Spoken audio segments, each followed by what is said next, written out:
ان کے دوروں میں پروٹیکشن آرڈر جو تھے نا وہ آپ حیران ہوں گے، یہ نہیں کوئی کیس چل رہا ہے یا نہیں چل رہا، آپ جسمانی ریمانڈ پہ تھے، چاہے وہ نواز شریف ہو یا شہباز شریف ہو یا حمزہ شریف ہو، جسمانی ریمانڈ کے دوران بھی پروٹیکشن آرڈر ہوتے رہے، ہم نے کوئی رکاوٹ نہیں ڈالی، حالانکہ میں نے اس کی ایک آئینی اور قانونی حیثیت چیلنج کی تھی کہ جب آپ ریمانڈ پہ ہوں تو آپ کو پروڈکشن آرڈر کے ذریعے پیش نہیں کیا جا سکتا. لیکن اب تو سوال ہے، آپ جمہوری حکومت اگر ہے تو یوسف اللہ گیلانی صاحب کو استعفیٰ دے دینا چاہیے. یعنی وہ ایک ہاؤس نہیں چلا سکتے، ایک ایوان بالا ہے، اور ایوان بالا کے ایک آرڈر کی اتنی کی اہمیت ہے، یا تو پتا چلے نا کل وہ اپنے آرڈر کا نہ ماننے کے اوپر وہ کیا کرتے ہیں، وہ کیا ایکشن لیتے ہیں. موجود ہے سینٹ کے رولز کے اندر یہ گنجائش موجود ہے کہ وہ ایکشن لینا ہے یا نہیں، لیکن وہ کیا کریں. ہماری یہاں جو وجہ یہ ہے کہ جتنی بھی یہ گورنمنٹ ہے یہ ساری ہائیبرڈ رجیم ہے، یہ تو آرڈر جہاں کہیں سے آنے ہیں، جب وہاں سے آئیں گے تب عمل درآمد ہوگا. آپ دیکھ لیں، مذاکرات کے لیے عمران خان کی ٹیم کو ملاقات نہیں کروائے گی.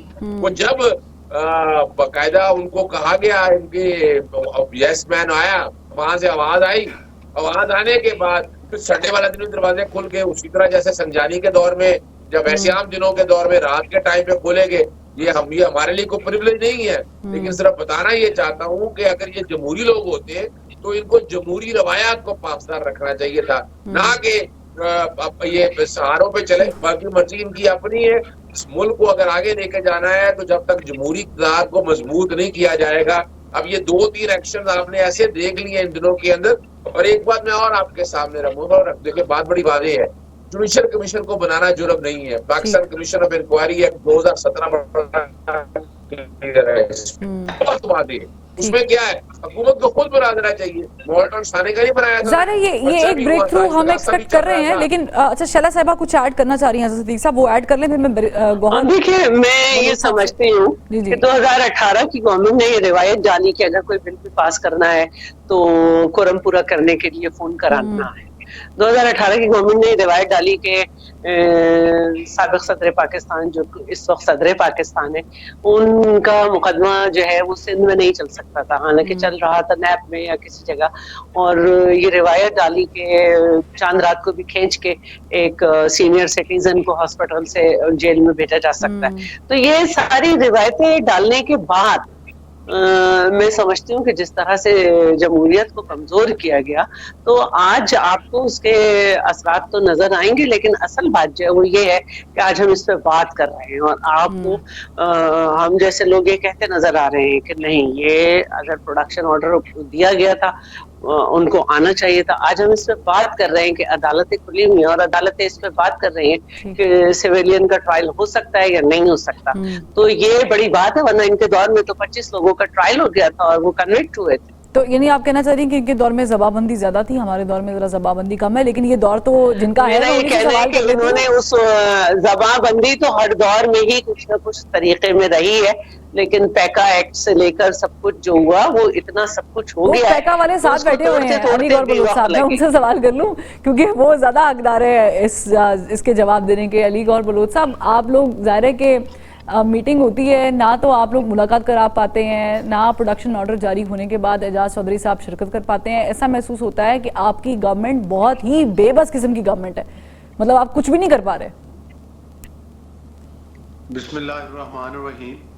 یہ ہماری حکومت ہی ہے جس میں ان کے وکلاء کی ملاقاتیں ہوتی ہیں، جس میں ان کی پارٹی کے لوگوں کی ملاقاتیں ہوتی ہیں، جس میں ان کی جو مذاکراتی کمیٹیز ہیں ان کی ملاقاتیں ہوتی ہیں، جس میں ان کی 26ویں ترمیم کے دوران جو انہوں نے کمیٹی بنائی تھی ان کی بھی بانی پی ٹی آئی کے ساتھ ملاقاتیں ہوتی رہیں. وہ دور ان کا تھا جب نواز شریف صاحب بھی جیل میں تھے، مریم صاحبہ بھی جیل میں تھی، شہباز شریف صاحب بھی جیل میں تھے، اور ان کی ملاقاتیں بند کر دی گئی تھی. یہ ان کی حکومت تھی جب منہ پہ ہاتھ پھیر کے کہا جاتا تھا کہ میں تمہارے اے سی اتروا دوں گا. یہ ان کی حکومت تھی جب یہ فیض یاب ہوتے تھے مختلف چیزوں سے اور آئندہ الیکشن چرانے کے لیے ای وی ایم مشینوں کا سہارا لینا چاہتے تھے. یہ ان کی حکومت تھی جب یہ آر ٹی ایس سسٹم کے ذریعے انہوں نے الیکشن چرایا تھا. اس وقت بھی یہ آئین اور قانون کی بڑی رکھوالی کر رہے تھے اور بڑا آئین اور قانون کے مطابق فیصلے کرنے چاہیے تھے. یہ ان کی حکومت تھی جب ان کے ڈپٹی اسپیکر جو ہے وہ سوری صاحب نے آئین کی دھجیاں اڑا دی اور وہ خود بھی الیکشن ہارے ہوئے تھے اور کتنے 4 سال تک اسٹے آرڈر کے. چلے اب تو آپ کی حکومت ہے نا, اب تو پروڈکشن آرڈر پہ عمل درآمد ہونا چاہیے تھا نا, اب تو میٹنگ کا کہہ کے میٹنگ کرانی چاہیے تھی نا. میں نہیں, میٹنگ تو اب بھی ہو گئی, لیکن دیکھیں بات یہ نہیں ہے کہ یہ ملک میں انتشار پہلے میٹنگ کا کیا نتیجہ نکلا. جب ان کی میٹنگز کروائی گئی پتہ چلا کہ کے پی کے سے ایک جلوس آتا ہے اور وفاق کے اوپر بھائی تب آپ ٹیبل ٹاک نہیں کر رہے تھے نا, تب مذاکرات نہیں کر رہے تھے علی گور بلوچ. ڈفرنس ہے, سینیریو بہت چینج ہے. دیکھیں نہیں میں بات کر, میری گزارش صرف ایک سیکنڈ چلو, میری گزارش سنیں.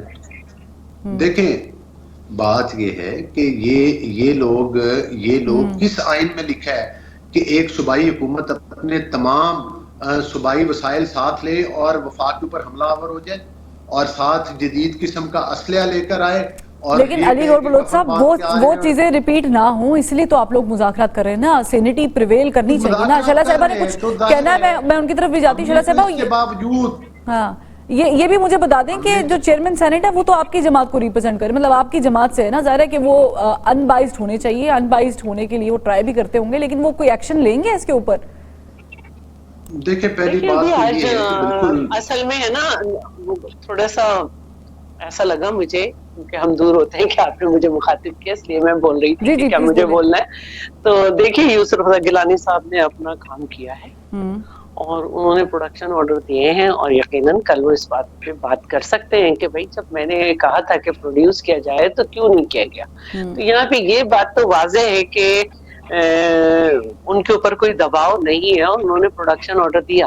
میں اس وقت کو رو رہی ہوں جب خود جو ہے وہ یہ کہا جاتا تھا لیڈر کی طرف سے کہ پروڈکشن آرڈر نہیں. تو یہ جیسے جیسے روایتیں گلتی ہیں پھر ان کا توڑنا بڑا مشکل ہوتا ہے.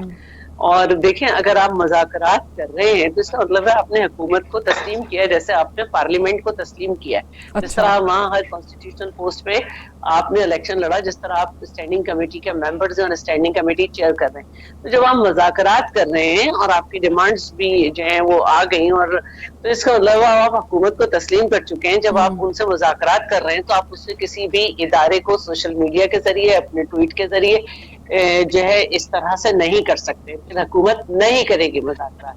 تو یہ سب چیزوں کو دیکھنا چاہیے کہ ایک طرف سے آپ جو ہے کیرٹ اور اسٹک کے فارمولے کو اگر لے کر آئیں گے تو حکومت کو تو کوئی ضرورت نہیں پڑی ہے. آپ خود ہی اب چاہ رہے ہیں کہ مذاکرات, تو آپ نے ایک کمیٹی بنائی, دوسری بنائی, اور اس میں بھی مان گئے کہ ریٹن ہم لے کر آئیں گے. تو آپ کو پھر یہ سوشل میڈیا وار جو ہے نا اس کو بھی بند کرنا ہوگا. چلو یعنی یہ ڈیمانڈز جو ہیں وہ یہ ہیں حضرت صدیق صاحب کہ جو سوشل میڈیا پر کیمپینز چل رہی ہیں اس کو بند کیا جائے. اور بائی دا وے آج سینیٹر عرفان صدیقی صاحب کا بھی بیان آپ کی نظر سے گزرا ہوگا, وہ کہہ رہے ہیں کہ ہمیں 23 دسمبر سے کہا گیا تھا کہ ہم ریٹرن دیں گے, ریٹرن نہیں دیا گیا. آپ ریٹرن کیوں دینے سے ہچکچا رہے ہیں؟ اور یہ بھی ساتھ بتا دیں کہ پھر تسلیم کر لیا آپ نے گورنمنٹ کو, یہ میں نہیں کہہ رہی, یہ پھر شعلہ صاحبہ نے کہا.